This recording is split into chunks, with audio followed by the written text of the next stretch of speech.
Hello student, स्वागत है आज आपके अपने YouTube channel JMS tuition centre में। मैं पंडित रमेश कुमार आज के इस वीडियो में लेकर आया हूँ 10वीं कक्षा का हिंदी का एक पाठ। इस पाठ का नाम है श्रम विभाजन और जाति प्रथा।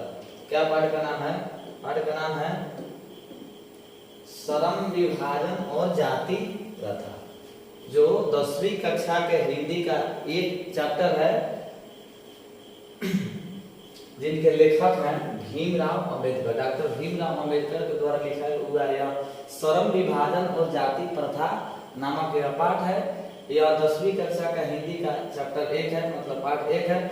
इस पाठ से बोर्ड परीक्षा में बहुत सारे ऑब्जेक्टिव प्रश्न पूछे जाते हैं। तो इस वीडियो में हम जानेंगे कि कौन कौन ऐसा ऑब्जेक्टिव प्रश्न है जो बोर्ड परीक्षा 2024 के लिए VVI प्रश्न से। चलिए वीडियो को ज्यादा देर न करते हुए शुरू करते हैं। इस श्रम विभाजन और जाति प्रथा का 1 नंबर ऑब्जेक्टिव क्वेश्चन, जिसमें से एक प्रश्न और एक उत्तर होगा।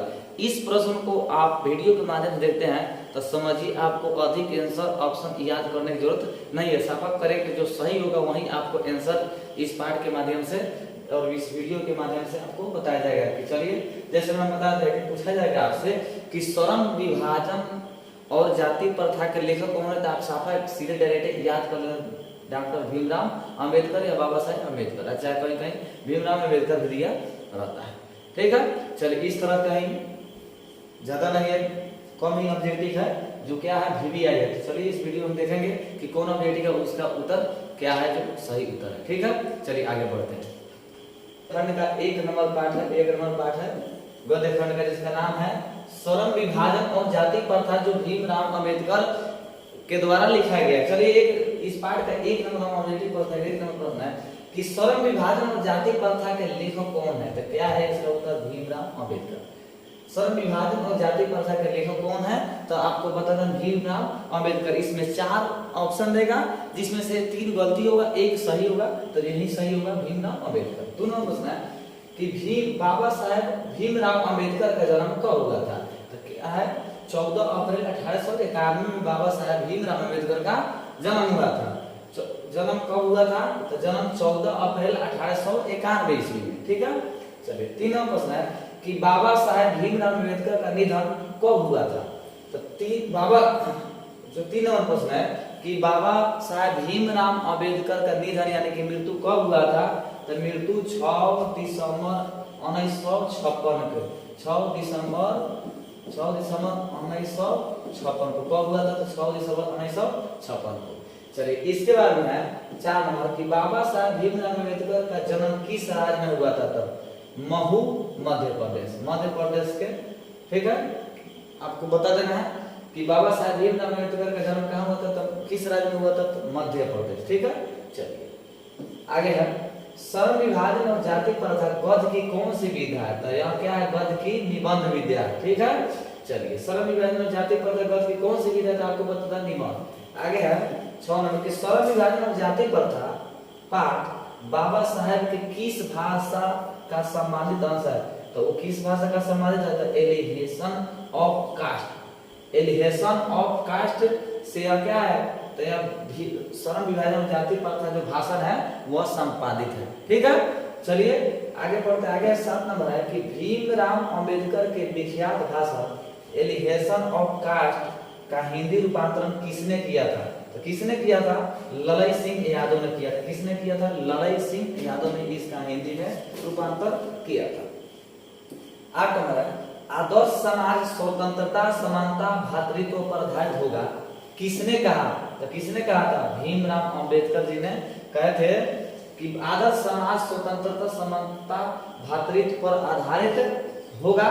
यह बात किसने कहा था? तो यह बात भीमराव यानी कि बाबा साहब भीमराव अंबेडकर जी ने यह बात को कहा। आगे है 9 नंबर कि आधुनिक सभ्य समाज श्रम विभाजन को आवश्यक क्यों मानता है। तो वह कार्य कुशलता के लिए आवश्यक मानता है। किस लिए मानता था? वह कार्य कुशलता के लिए मानता है। आगे है 10 नंबर कि भारत में बेरोजगारी का मुख्य कारण क्या है। तो आपको हम बताते हैं कि भारत में बेरोजगारी का मुख्य कारण है, तो वह है जाति प्रथा। क्या है?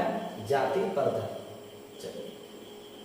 आगे है भारत में जाति प्रथा का मुख्य कारण क्या है। भारत में जाति प्रथा का मुख्य कारण क्या है। तो मुख्य कारण है बेरोजगारी। जाति प्रथा का मुख्य कारण क्या है। तो मुख्य कारण है बेरोजगारी। 12 नंबर है कि मानव मुक्ति के पुरोधा किसे कहा गया है। अगला प्रश्न क्या है कि मानव मुक्ति के पुरोधा किसे कहा गया। तो मानव मुक्ति के पुरोधा किसको कहा गया, भीमराव अंबेडकर जी को कहा गया। ठीक है, चलिए 13 नंबर प्रश्न है कि जाति प्रथा का स्वाभाविक विभाजन नहीं होने का क्या कारण है।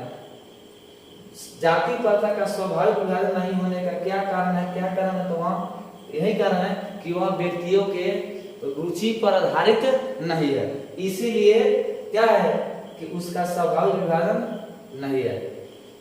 क्यों, क्योंकि वह रुचि पर, व्यक्ति की रुचि पर आधारित नहीं है, क्योंकि जो व्यक्ति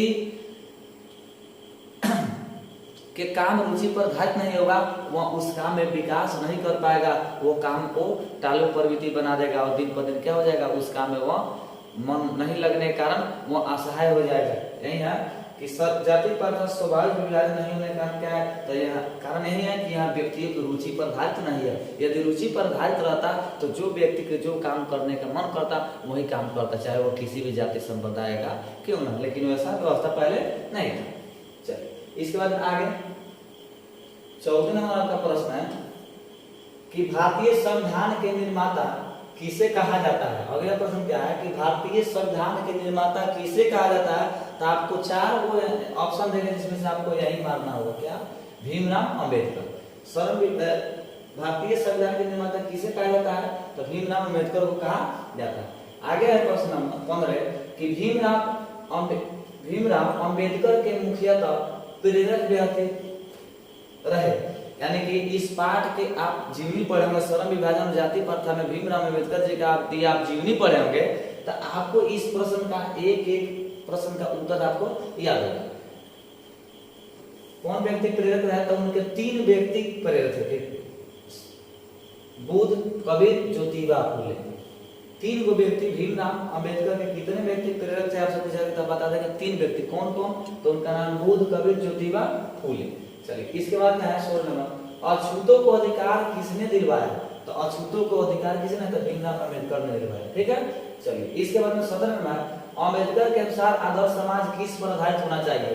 तो भीमराव अंबेडकर के अनुसार आदर्श समाज क्या, स्वतंत्र, समानता और भ्रातृत्व पर आधारित होना चाहिए। चलिए 18 नंबर प्रश्न है कि अंबेडकर के अनुसार भाईचारे का वास्तविक रूप किसके तरह है। अंबेडकर के अनुसार भाईचारे का जो हकीकत वास्तविक रूप है वो किस तरह होना चाहिए, तो वह दूध पानी के मिश्रण की तरह होना चाहिए। किस तरह के मिश्रण के जैसे होना है, किस तरह होना चाहिए, तो दूध पानी के मिश्रण की तरह होना चाहिए। जिस तरह दूध में आप कितना पानी डालते हैं तो उसका रंग उजला ही होता है, ठीक उसी प्रकार क्या होना चाहिए कि अंबेडकर के अनुसार भाईचारे का वास्तविक रूप होना चाहिए। इस तरह जिसमें एक व्यक्ति एक संप्रदाय दूसरे संप्रदाय मिले तो पता नहीं चाहिए कि कौन व्यक्ति किस धर्म संप्रदाय का है। चलिए आगे है 19 नंबर कि लेखक भारत में बेरोजगारी का एक प्रमुख प्रत्यक्ष कारण किसे मानता है। तो लेखक भारत में बेरोजगारी का प्रत्यक्ष और प्रमुख कारण है तो वह जाति प्रथा को मानता है। ठीक है, जाति प्रथा को ऑप्शन आएगा आपको यही लिखना। अगर हु आर सुधराज किसकी रचना है, तो वह किसकी है, भीमराव अंबेडकर की है। हु आर सुधराज किसकी रचना है, तो आपको बताना भीमराव अंबेडकर। 4 ऑप्शन देगा, उसको सही बताना है। आगे बुधा एंड हिज धामा के लेखक कौन है, तो बुधा एंड हिज धामा के लेखक भीमराव अंबेडकर। आपको क्या करना है, इस प्रश्न के लिए आपको लेखक भीमराव अंबेडकर साहब का जीवनी को देखना, उसमें ये सब दिया गया। चलिए आगे है the caste in India their mechanism, इसमें पूरा है कि द कास्ट इन इंडिया किनके द्वारा लिखा गया था, यहाँ भी भीमराव अंबेडकर के द्वारा ही लिखा गया। द कास्ट इन इंडिया किसके द्वारा लिखा गया, तो यहाँ पाठ भीमराव अंबेडकर मतलब बाबा साहब के द्वारा लिखा गया है। इसके बाद है कि देयर मैकेनिज्म किनकी कृत है, तो भीमराव अंबेडकर इस तरह पूछ सकता है कि देयर मैकेनिज्म किनकी कृत है, यानी किनके द्वारा लिखा गया, किनके द्वारा यहाँ रचना रचा गया, तो वो इसका उत्तर देगा भीमराव अंबेडकर। आगे है भाईचारे का दूसरा नाम क्या है, तो आपको मालूम होना चाहिए कि भाईचारे का दूसरा नाम लोकतंत्र क्या है, लोकतंत्र। भाईचारे का दूसरा नाम क्या है, तो भाईचारे का दूसरा नाम लोकतंत्र है। चलिए 25 नंबर प्रश्न है कि किनके प्रोत्साहन पर अंबेडकर उच्चतर शिक्षा के लिए न्यूयॉर्क गए, माने किन ऐसे महानुभाव कहने पर वह क्या किए, उच्चतर शिक्षा प्राप्त करने के लिए न्यूयॉर्क गए, तो बड़ौदा नरेश के कहने पर। किनके कहने पर, बड़ौदा नरेश के कहने पर कहाँ गए, तो न्यूयॉर्क गए। चलिए आगे पूछ सकता है कि बड़ौदा नरेश के कहने प्रोत्साहन पर उच्चतर शिक्षा के लिए भीमराव अम्बेडकर मतलब बाबा साहब कहाँ गए, तो उस तरह पूछेगा तो आप बताएंगे कि न्यूयॉर्क गए। ठीक है, चलिए 26 नंबर, भारत सरकार के कल्याण मंत्रालय से बाबा साहेब अम्बेडकर समूह बड़म्बय कितने खंड में प्रकाशित है, तो वह कितने खंड में, 21 काल खंडों में प्रकाशित है। भारत सरकार के कल्याण मंत्रालय से बाबा साहेब अम्बेडकर संपूर्ण पैनल कितने खंडों में काल खंडों में प्रकाशित है, कितने में खंडों में प्रकाशित है, तो आपको क्या लिखना है, 21। चलिए ठीक है, आगे है 27 नंबर, इस युग में भी जातिवाद पोषकों की कमी नहीं है, लेखक के अनुसार यह कैसी बात है, तो लेखक के अनुसार जो बात है तो वहाँ विडंबना की बात है। क्या है, विडंबना की बात है, लेखक के अनुसार यह बात विडंबना की बात है। 28 नंबर प्रश्न है, विडंबना का अर्थ क्या है, तो विडंबना का अर्थ उपहास होता है। विडंबना का अर्थ क्या है, तो विडंबना का अर्थ उपहास होता है। ये तो था 10वीं कक्षा का पाठ 1 से 28 बिना ऑप्शन वाला, यानी कि एक प्रश्न और एक ही उत्तर जो सब पूरा डायरेक्ट हो, उस तरह से 28 इंपोर्टेंट VBI प्रश्न है, जिसमें से यदि इस पाठ से अगर कोई भी प्रश्न आपको बोर्ड एग्जाम में पूछता है तो समझिए इस नाई के अंतर्गत से पूछेगा। इसलिए इस वीडियो को आपको क्या करना, देख लेना, और अच्छा लगे तो अपने दोस्तों को पास शेयर करना है, क्योंकि आपके माध्यम से आपके और अपने दोस्तों को दोनों का कल्याण हो सके। इसलिए इस वीडियो को देखना है, अच्छा लगे तो लाइक करना है, कमेंट करना है और वीडियो को शेयर करना है, और चैनल को अभी तक सब्सक्राइब नहीं किए तो चैनल को सब्सक्राइब भी किया करना है।